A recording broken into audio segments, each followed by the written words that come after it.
Fazantany amakivakiran mas betulani afaliana na tumani amno paradisantani anme perata zeng fangirako puro fuko fa ano tegna tiako kalano jagnaty lako uvadinao za tagninyako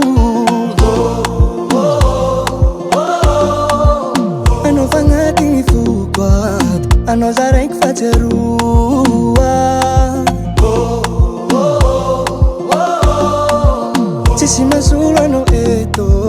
amno fukong tempo Angarano tsafakana tilua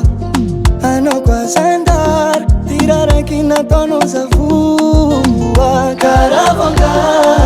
leraki tena mami Azami tumangi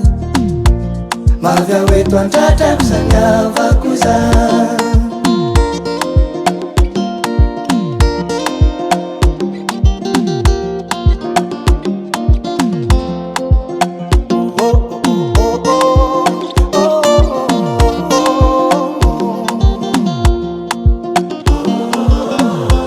Samananzuka afano mela sasatra Ekek fazatsy tonga lafatra Ano didingatsika Reo ataoko miafatra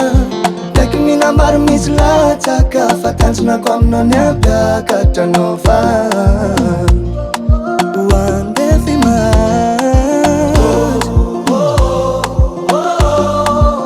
Anao fagnatigny foko ato Anao za raiky fahatsiaroa Sisi masolo ano eto amno fukong tempo Angarano tsafakana tilua Ano kwa sandar tiraraki na tono sa vua Karavanga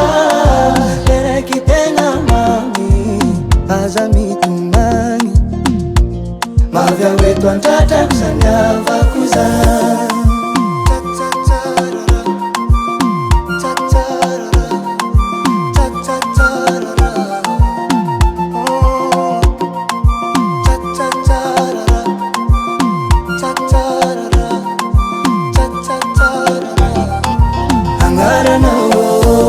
Angarano tsafakana tilua